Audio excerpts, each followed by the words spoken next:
Will playing recreational sports like football, rugby, tennis, all these kinds of sports, swimming, will it help you get in amazing shape if you don't do any exercise and you're out of shape and even obese? Will it help you? Hey, this is Ask Dave Anything. It's my daily YouTube show. It's where I take one question from one of my social media followers and I answer it, hoping to give you some insight, give you some good information, some good tips that should hopefully make a big difference in your life and importantly your results. We're on episode 130 today, which is fantastic, and I hope you do check out our other episodes and enjoy them.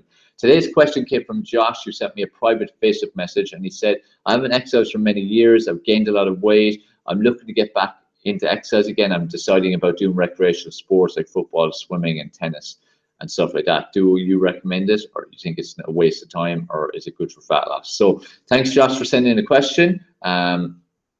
Let me start by saying any activity is always beneficial, always. Any activity. It doesn't matter whether you're an Olympic athlete or you're 30, 40 stone. It's important to move. It's important to keep active. Our body is designed for movement. Our body's not designed for sitting on our arse doing nothing. And that's why the world is becoming so out of shape. Certain areas, obviously, not the underdeveloped worlds, not the starving and poverty-stricken.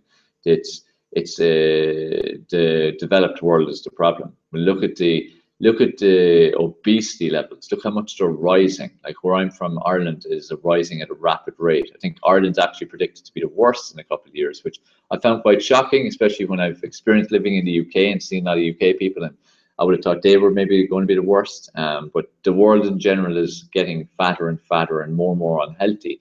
So it's so important just to move. So any form of activity is good. So playing tennis, going for a swim, playing a game of football, playing a game of rugby, anything, any activity is beneficial. Now, when it comes to fat loss, is it going to be beneficial? Simple answer is no. Very minimally. No, I can't say none whatsoever, but very minimally. Now, for Josh, who hasn't exercised in a long time and he's looking to get back into exercise, but it sounds of it, he's quite overweight. When he starts doing whatever activity it will be, whatever sport it will be, it's guaranteed. Because it's going from doing nothing to doing something. So that's a shock to the system. Because the only way you get to change your body, to get results, to actually get leaner, to lose fat, to get lean muscle, is you have to have intensity, you have to progression, you have to have muscle confusion. So when he starts exercising, that's muscle confusion in that it's shocking the body, doing something he hasn't been doing. But after a few weeks, the results will slow down dramatically.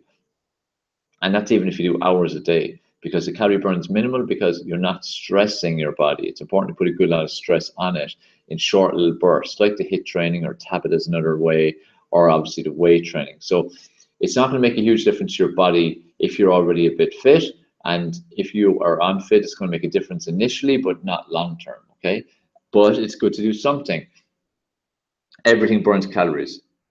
So it's important to always do something, okay? So I hope that's answered the question. If you have any questions or comments about it, maybe you totally disagree with me, maybe you have your own personal experience losing massive weight, getting an amazing body, playing a particular sport.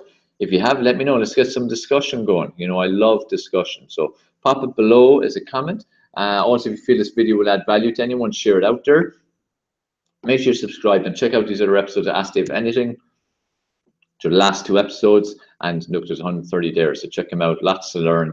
Send me your questions that you'd like me to feature. Send me a private message across any social media.